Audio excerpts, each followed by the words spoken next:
안녕하세요. 창세기 45장 3절에서 11절 그리고 15절을 본문으로 한 설교 하나님의 섭리 안에서를 복귀하겠습니다.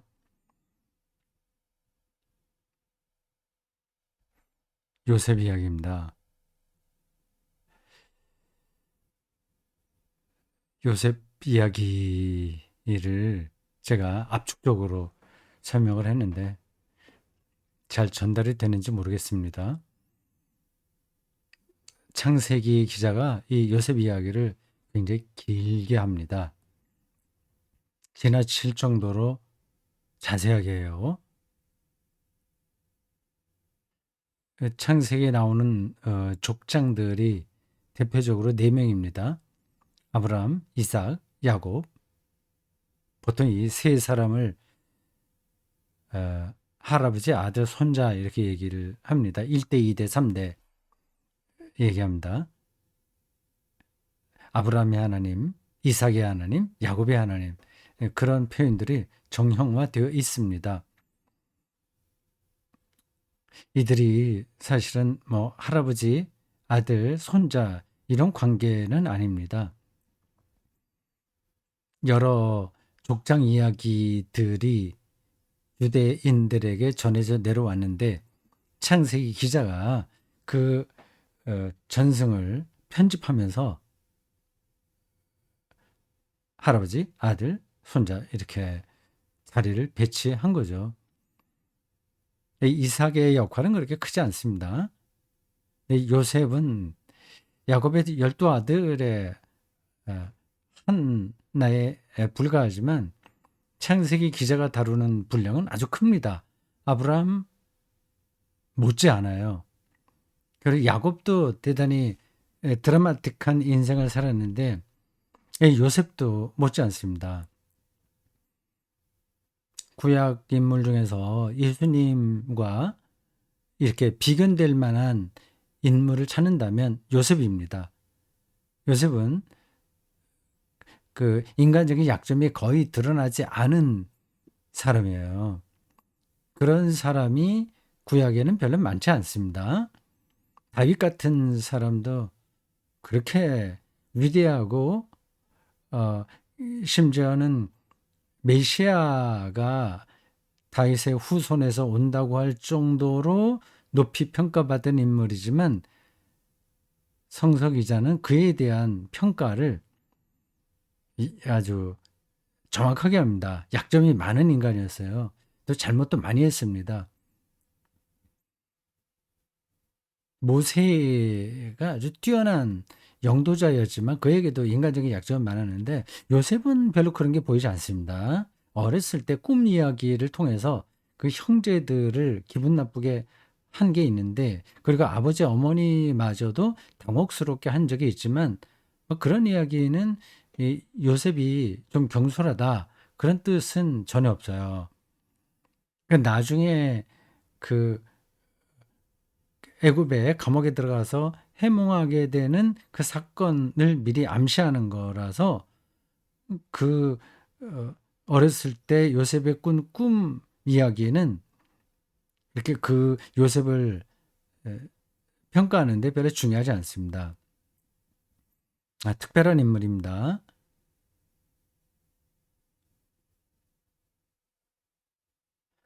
근데 그 요셉이 신약의 예수님을 구약에서 대표적인 인물로 비견되는 인물로 찾는다면 그 사람이라고 그랬죠. 요셉이라고 했는데 근데 그게 직접적으로 신학에 표현되지 않습니다. 신학에서는 오히려 그 모세와 엘리야가 많이 거론되죠. 변화산에서 나타나는 인물이 모세와 엘리야죠.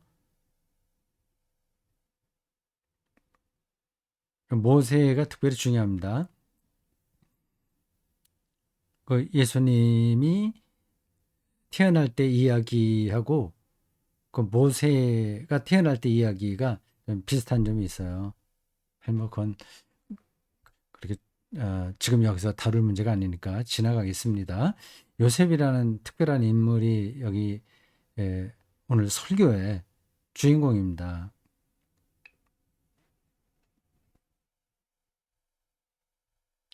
자, 그 다음에 쭉 넘어가서 붉은 글씨로 강조 부분 좀 보충해 보죠. 이 설교 제목 자체가 하나님의 섭리 안에서죠. 섭리 신앙을 얘기하려고 한 겁니다. 하나님의 섭리 안에서. 요셉이 그 형들에게 한 이야기의 핵심입니다. 섭리 신앙이라는 건 우리가 자주 입에서 내뱉지만 하나님의 뜻이야, 하나님의 섭리야 얘기하지만 그렇게 간단한 게 아닙니다. 이 섭리 신앙이 뭐 그걸 예정론과 연관시킬 수도 있죠.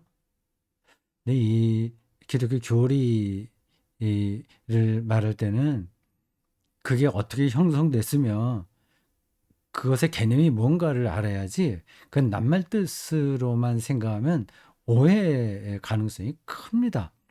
예정론도 뭐 하나님께서 다 예정하셨으니까 그 큰 틀에서 섭리신앙이에요. 그러니까 핵심적으로 그런 거 아니에요? 구원받을 사람과 멸망받을 사람들이 이미 예정되었다고 하는 겁니다.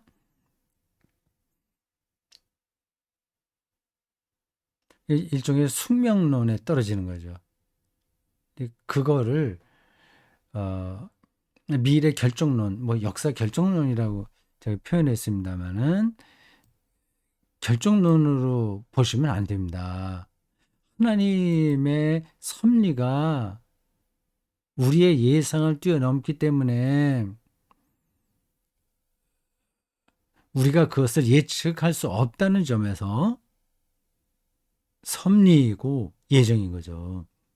그리고 칼빈이 그 예정을 이야기한 것은 아니 너희들 뭐 멸망받을 자로 이미 예정돼 있으니까 아무리 노력해봐야 소용없어를 말하려고 하는 게 아니라 자신이 구원받은 사건이 너무도 큰 하나님의 은총이라는 사실을 깨닫게 되어서 보니 이거 하나님의 섭리 아니라면 하나님 예정 아니라면 해명할 수 없어서 그런 얘기를 하는 겁니다.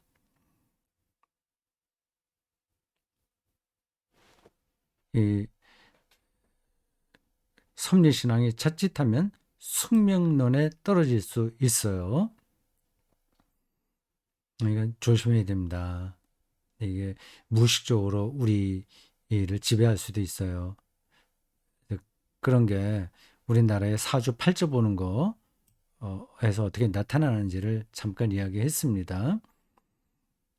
사주 많이 봤잖아요. 뭐 저는 평생 한 번도 보지 않았고 뭐 물론 당연히 그렇죠. 뭐 목사가 무슨 사주를 보겠습니까? 근데 젊은 사람들도 뭐 재미 삼아서 뭐 그런 걸 보긴 하는 것 같아요. 요즘은 뭐 인터넷에도 그런 어, 일종의 게임 비슷하게 그런 사주를 보는 것 같습니다. 주역에 저 이야기에 나온다고 하죠. 일종의 철학이기도 합니다. 동양 철학에 해당합니다. 나름으로 일리도 있어요. 근데 그건 너무 복잡하기 때문에 제가 설명하기 힘듭니다. 계산하는데 난 태어난 해, 태어난 달, 날, 시 요거를 정확하게 알면 그렇게 그 주역에서 뭐 계산하는 방식이 있는 것 같습니다. 이런 데 떨어질 수 있는 거거든요. 이 섭리신앙은 숙명론과 다르다. 숙명론은 역사 결정론이라면 섭리신앙은 역사 결정과 반대되는 게 뭐죠? 열린 거죠. 개방성, 역사 개방성이라고 할 수 있습니다. 그게 우리에게 익숙한 말로 종말론이라고 합니다. 종말론은 결정되어 있다고 하는 게 아니라 오히려 열려 있다는 뜻이에요. 우리가 컴퓨터로 계산해서 이 역사, 인간, 이 미래를 결정할 수 있다고 생각하지 않는 겁니다. 이 종말론은 하나님의 손에 달려 있다는 겁니다. 뭐 그게 뭐 그래 하나님이 맘대로 한다는 얘기인가?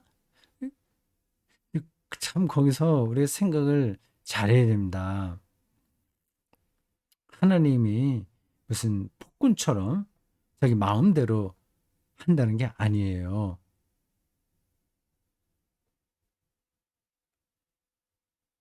하여튼 뭐 그 문제는 제가 그래서 더 길게 설명하지 않겠습니다. 숙명론적인 삶의 태도는 미래를 결정되었다고 보는지만 섭리신앙은 오히려 오픈되었다. 아직 결정되지 않았다고 하는 겁니다. 그 미래가 우리 뜻대로 되는 게 아니라는 사실은 숙명론과 그 섭리신앙이 비슷합니다. 그런데 그 미래를 뭐 태어난 뭐 해, 달, 또 날, 시간 이런 것으로 결정됐다고 보지 않고 하나님의 손에 열려 있다고 본다는 점에서 차이가 있는 겁니다. 이건 작은 차이가 아니라 결정적으로 다른 차이예요. 숙명론은 자기의 운명에 계속 예속됩니다. 이거 불안한 거죠. 근데 섭리신앙은 전혀 자기의 미래에 예속되지 않고 하나님을 전적으로 신뢰합니다.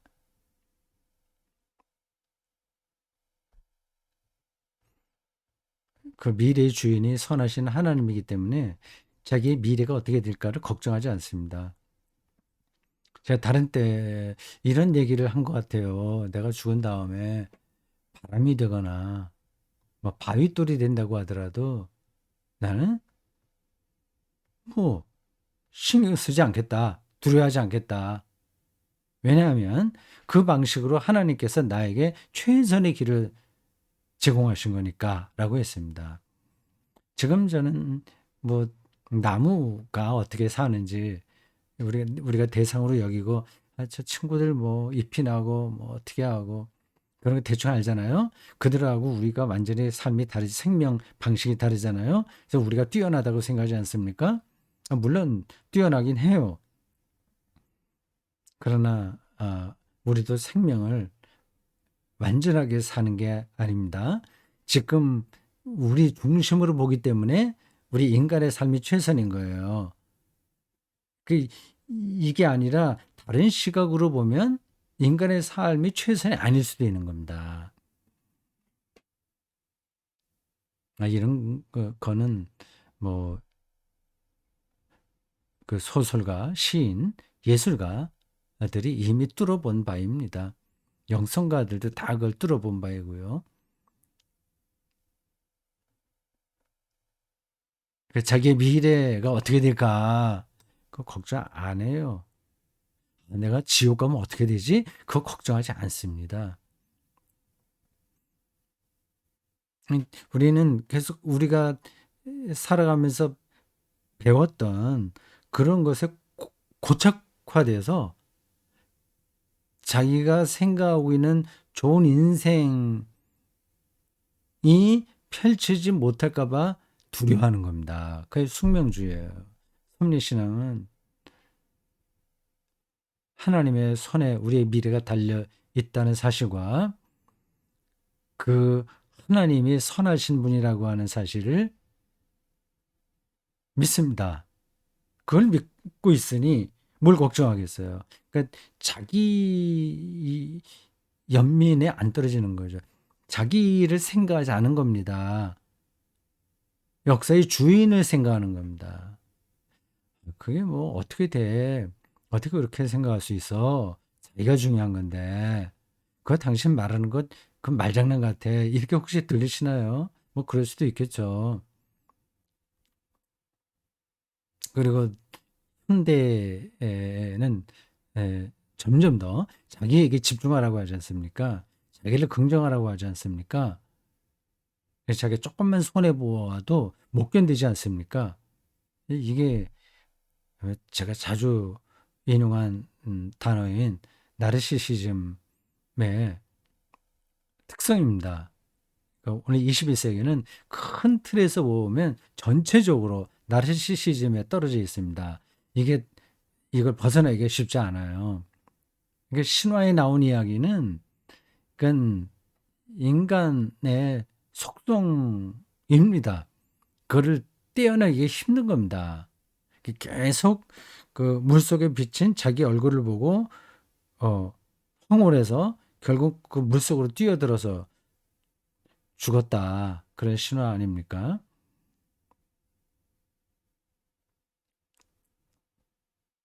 그리스 사람들은 그렇게 신화의 방식으로 얘기를 했고 성서의 사람들은 신앙적으로 표현했죠.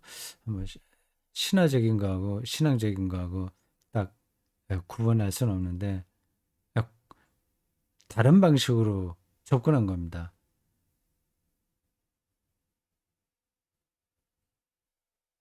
그 에덴 동산에서 있었던 얘기 있잖아요. 뱀의 유혹을 받을 때 이거 선악과 따 먹어. 그러면 너도 하나님처럼 돼. 그러니까 자기가 절대 자가 되는 거를 꿈꾼 겁니다. 그게 죄인 거예요. 그게 피조물인데 그걸 꿈꾸니까 어떻게 됩니까? 자기가 감당할 수 없는 자리에 올라가려고 했으니 이게 생명으로부터 이제 단절되는 거죠. 그게 이게 신학의 깊이나 신앙의 원류, 뭐 그런 에덴 동산에 있었던 최초의 인간 배신, 불순종 뭐 이런 것들이 사실 우리 일상에서도 계속 벌어집니다. 우리는 자기가 감당할 수 없는 거라도 높은 자리 가려고 하지 않습니까? 이제 바벨탑을 쌓는 거죠. 뭐 대통령 선거도 사실은 그렇잖아요.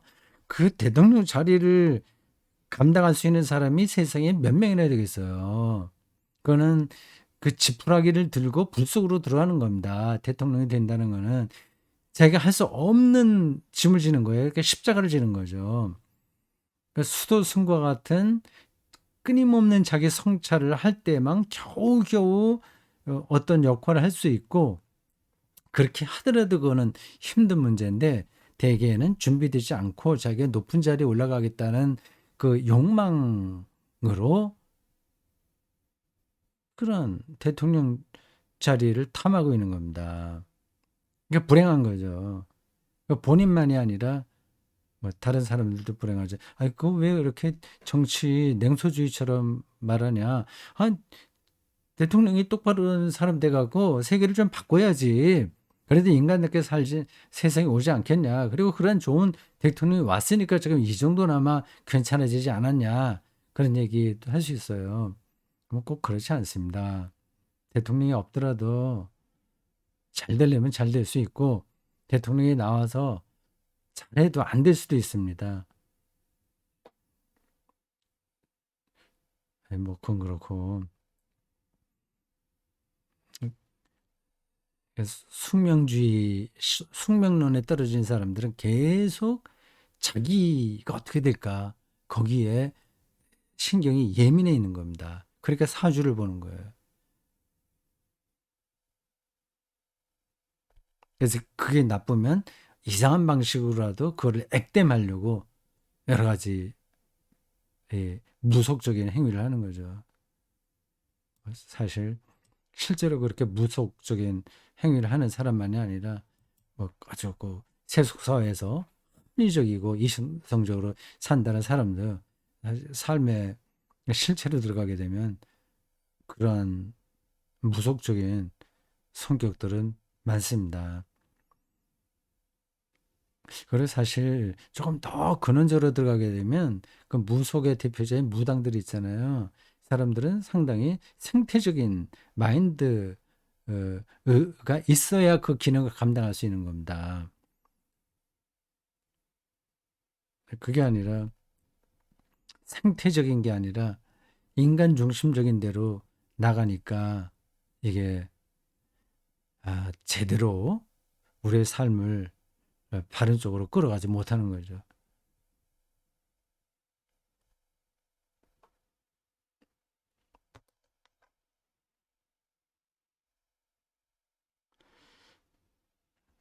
오늘 설교 소제목이 세 가지입니다. 하나는 요셉 이야기고, 두 번째는 섭리신앙이고, 세 번째는 임마누엘 신앙입니다. 우리가 단계가 어, 정, 어, 그렇게 있어요. 그러니까 요셉 이야기를 제가 오늘은 그렇게 좀 서사 스토리텔링으로 했습니다. 그 긴 그 요셉 이야기를 압축적으로 설명했습니다. 그 요셉 전승이 이야기하려고 하는 핵심은 섭리신앙이다. 그 섭리신앙과 음, 그 숙명론의 차이점을 얘기했고요. 세 번째는 섭리신앙의 핵심이 뭐냐? 그걸 얘기한 겁니다. 그 섭리신앙 말만 그럴듯하게 해갖고 그 섭리신앙 안으로 우리가 들어가는 게 아니거든요.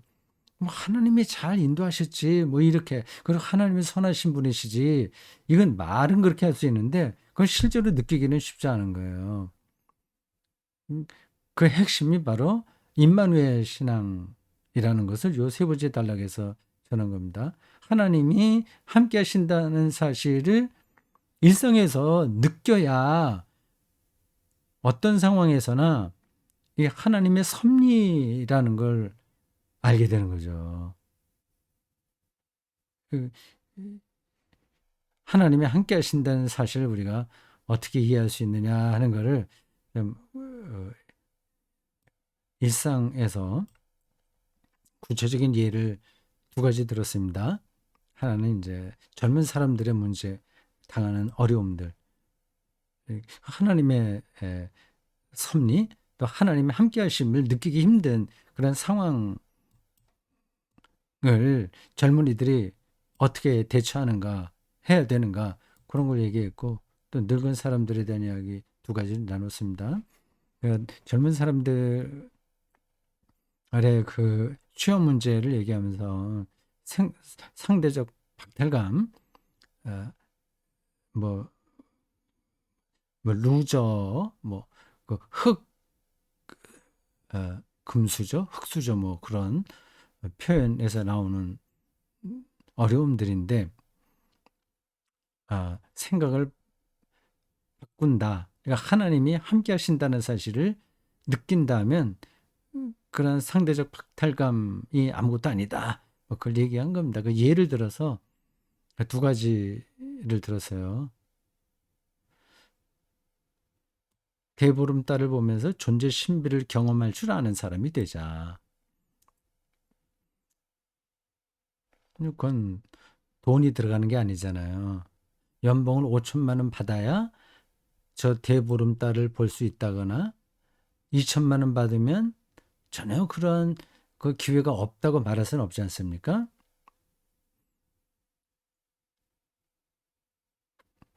제가 설교할 때 애드립으로 얘기했는지 모르겠지만 그 물 한 잔 마시는 것도 황홀할 수 있는 거예요.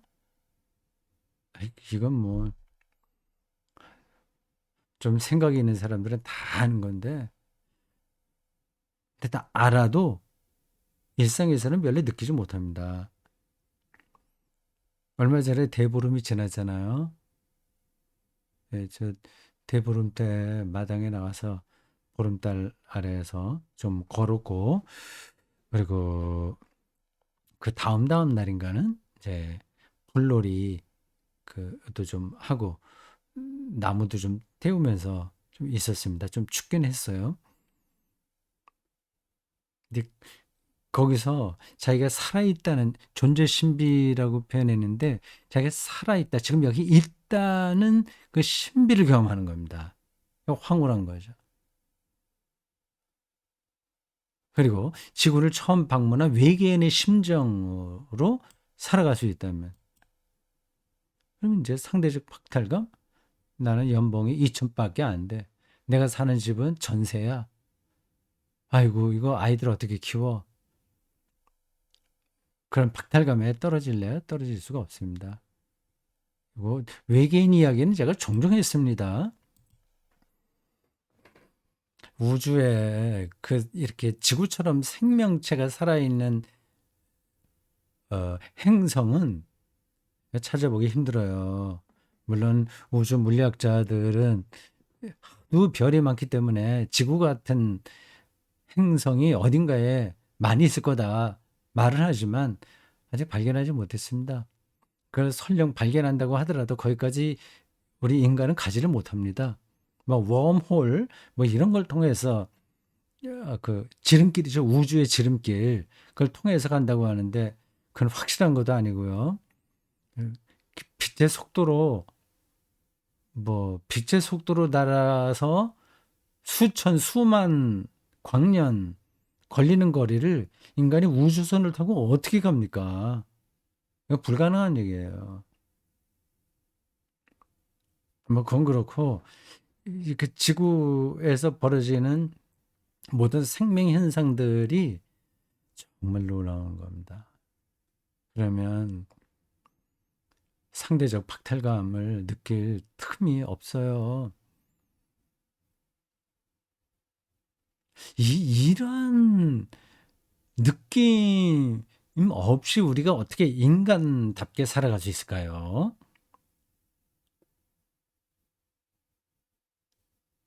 그 외계인이 처음 오면 이 지구에 있는 모든 것들이 다 새롭습니다. 중력 자체도 새로워요. 여러분들이 뭐 유튜브나 이런 걸로 다 보셨겠지만 그 우주선 타고 지구를 도는 우주선을 타고 뭐 한 달 아니면 뭐 5달 어떤 때는 뭐 몇 년까지 있는 사람들도 있는 것 같은데 그 우주인들이 지구에 들어오면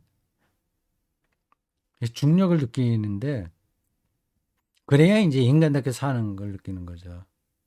우주 여행 저는 뭐 가고 싶지 않습니다. 그 굉장히 낭만적인 거로 생각하고 제가 언젠가도 얘기했군요.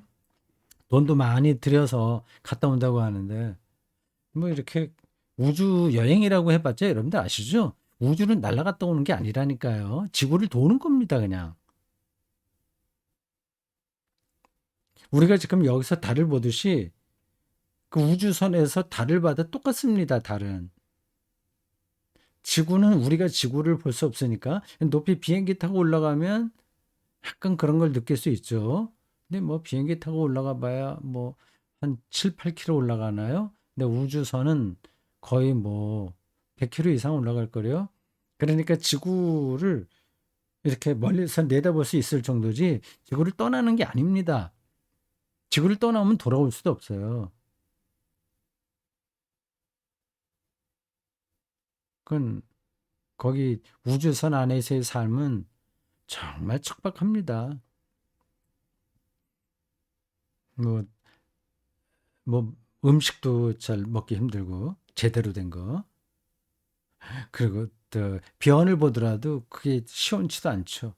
그 이제 압축 공기로 빨아들여서 처리하죠. 여러 가지가 그렇습니다. 그러니까 이 지구에 있는 이 나비, 그리고 나뭇잎, 소리 이렇게 소리를 들을 수 있다고 하는 것도 그렇고 다 신비로운 거예요. 이게 이거로 자기의 마음이 영혼이 부자란다, 풍부해진다면 뭐 다른 거를 지금 신경 쓸 겨를이 없어요. 뭐 제가 다시 또 설교하듯이 해서 미안합니다. 이게 다 하나님의 창조 안에 있는 겁니다. 자, 늙은 사람들 그 얘기를 하다가 뭐 그 비슷한 겁니다. 늙은 사람들의 가장 어려움은 노화하고 외로워지고 뭐 그런 거죠.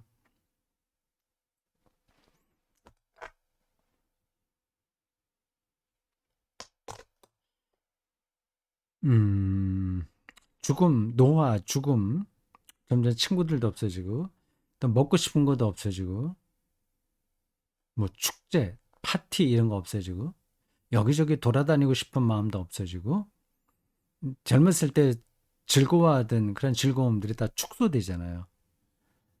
고요해지는 거죠, 오히려. 정말 고요해지는 겁니다. 고요, 그래, 고요하게 살아야죠. 막 어디 돌아다니고 싶어진다는 게 그렇게 좋은 건 아니잖아요.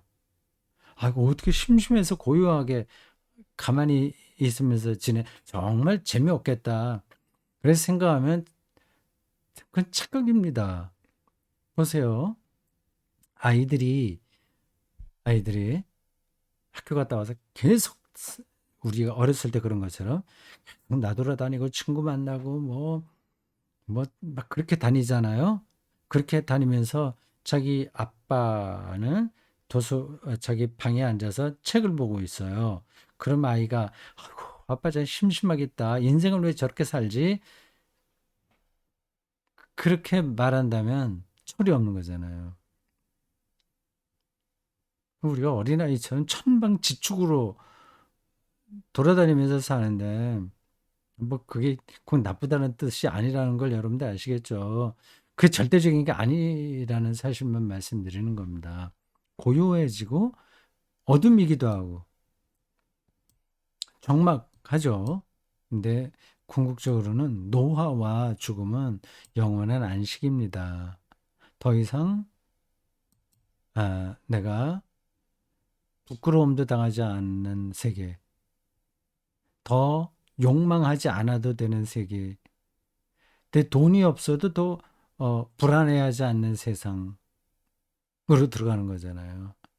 뭐 그건 정말 재미없겠다 세상. 커피도 마셔야 되고 뭐 포도주, 그리고 맛있는 맛집 다니고 이게 얼마나 인생의 즐거운 일인데.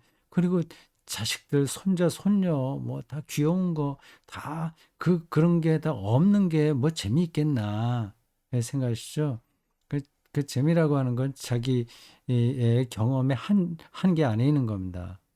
손자 손녀 가장 큰 즐거움이라고 얘기하는데 그건 맞겠죠. 세상살이에서 그런 어, 느낌은 특별한 거니까요. 근데 그게 없다고 해서 불행한 거는 절대 아닙니다. 없으면 없는 대로 아름다운 거예요, 세상에. 있으면 있는 대로 아름다울 수 있고 중요한 건 자기의 영성인 겁니다. 결혼하면 결혼한 대로 아름다울 수 있고 안 하면 안 하는 대로 아름다울 수 있어요. 그게 절대적인 조건이 아니에요.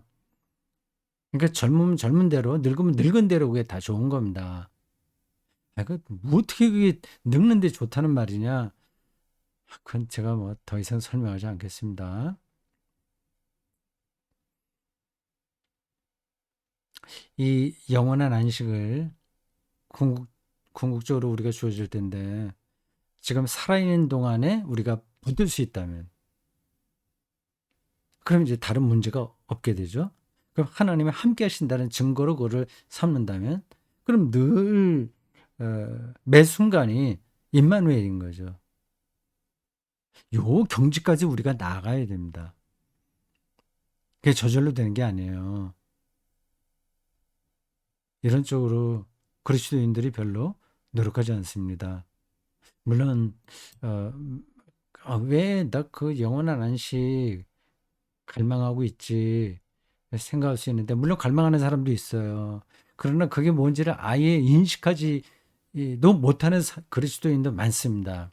그거하고는 완전히 반대의 어떤 욕망을 어, 하나님을 통해서 해결하려고 하는 그리스도인들도 많습니다. 뭐 그러면 뭐 모양은 그리스도인이지만 속살은 뭐 바알 숭배하는 사람들하고 똑같은 거죠.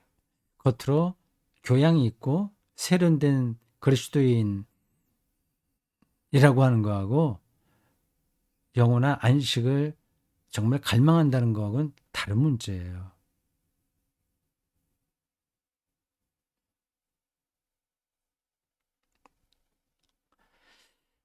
자, 젊은이와 늙은이 둘로 나누어서 설명했습니다.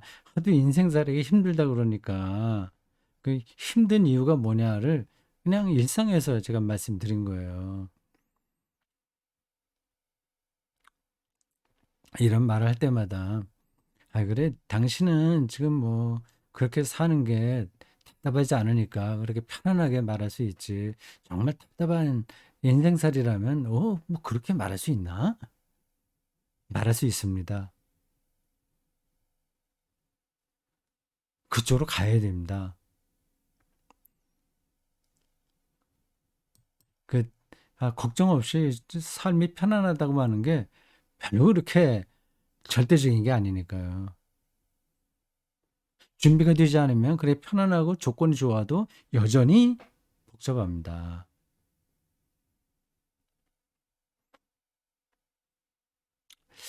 그래도 삶의 조건이 아주 중요한 역할을 하지. 그러한 말은 제가 받아들일 수 있어요. 중요한 역할을 합니다. 먹고 살아야죠. 먹고 사는 것마저 힘들면 하나님의 영원한 안식을 붙들기가 약간 어렵기도 하고 시간이 걸리기도 합니다.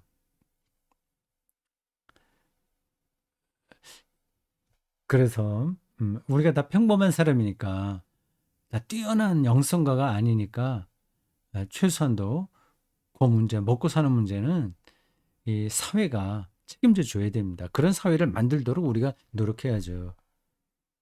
예수님의 그 기도에 나오는 대로 일용할 양식 이것만 있으면 우리가 하나님의 영원한 안식을 확보하고 살 수 있습니다. 최소한의 조건이 일용할 양식인 거죠. 일용할 양식보다 더 많은 거는 있으나 없으나 비슷합니다. 물론 이제 일용할 양식의 기준이 좀 차이가 나는데 뭐 그건 여러분들이 대충 알아들으실 겁니다.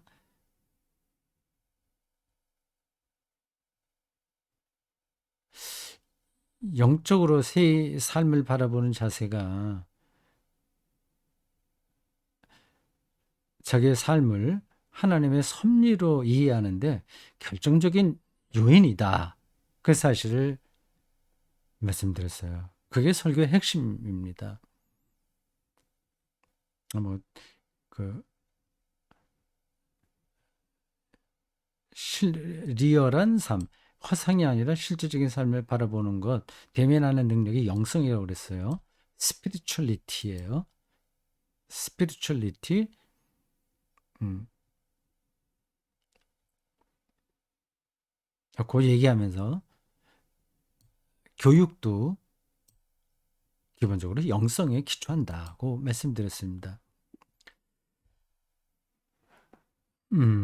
생각이 있는 교육자들은 다 그렇게 생각할 겁니다. 이 아이가 수학 계산하는 방법, 과학의 원리, 그 역사의 과정을 습득함으로써 어, 인간 삶의 본질이 무엇인지 그리고 다른 생명체와는 어떤 관계를 누려야 되는지를 더 느끼게 해주는 거잖아요. 그 정보, 지식이라고 하는 그 정보를 이용해서 자기가 잘 되려고 하는 것에만 떨어진다면 그것은 교육의 본질이 아닌 거죠. 뭐 그건 뭐 장사에 불과한 건데 장사하는 거하고 교육하고는 다른 거 아닙니까? 물론 장사도 사실은 더 영적이 되긴 하는데 하여튼 근데 비교해서 제가 말씀드린 거예요. 근데 한국 교육의 문제 뭐 그게 이게 영성은커녕 공동체 정신도 살리지를 못하고 있으니까 오히려 거꾸로 가고 있으니까 참 심각합니다. 이건 저기서 한두 마디로 말한다고 해도 할 만한 게 아닙니다. 예, 교육도 그렇고 문학과 예술도 그렇고 더 그렇고 정치도 영적이어야 된다. 그런 얘기를 했어요. 참 그렇죠. 공동체 정신을 붙들려면 영적인 거 아닙니까? 그 정치가 서로 힘을 합해서 인간다운 세상을 만들려는 인간의 노력 아니겠어요? 제도를 통해서 이 세상을 인간답게 만들어 보자는 노력인 겁니다. 그건 영성인 거죠. 그러니까 네가 있고 내가 있으며, 그 인간이 물질적인 만족만으로 이렇게 행복할 수 없다는 사실도 뚫어볼 줄 알고, 그리고 너의 잘못이 너만이 아니라 나에게도 나타날 수 있고, 뭐 등등등등 그런 관점들이 있어야 정치가 인간을 위한 행위가 되지 않겠습니까? 우리나라 현실 정치에서 거리가 먼 말 같은데, 뭐 뜬구름 잡는 얘기, 뭐 귀신 씨나라 까먹는 얘기, 뭐 그런 말을 들을 것 같아요. 무조건 이기고 봐야지, 뭐 속단방 가리지 않고 이기고 봐야지. 그럼 고상한 얘기만 하면 세상이 어떻게 좋아질까 봐 일단 인간다운 세상을 만들기 위해서라도 우리는 권력을 잡아야 돼 말을 하잖아요. 그렇게 권력을 잡아보세요.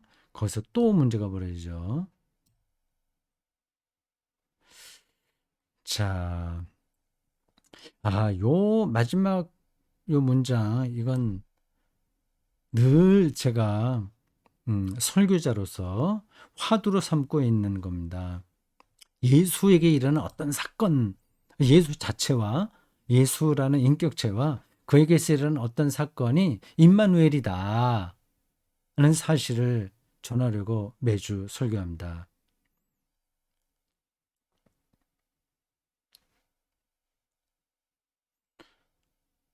하나님이 우리와 함께 하신다는 증거가 바로 예수 그리스도다. 마태복음 1장 23절 예수님 탄생 전승에 나온 내용입니다. 예수를 임마누엘로 규정했어요.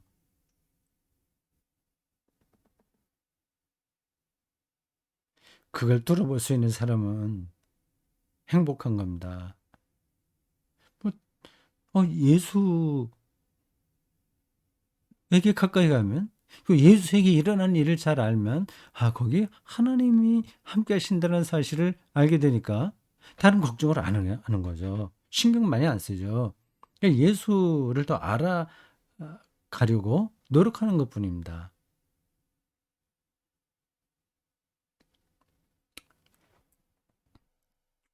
네, 이렇게 문장으로는 간단하게 말할 수 있는데, 이, 이 문장 안에 들어있는 어떤 세계, 생각해야 될 것들은 또 무지하게 많습니다. 자, 오늘 여기까지 하겠습니다. 예, 다음 주에 다시 또 뵙겠습니다. 수고하셨어요. 오늘 마이크가 잘 되는지 모르겠습니다. 약간 조정을 했거든요.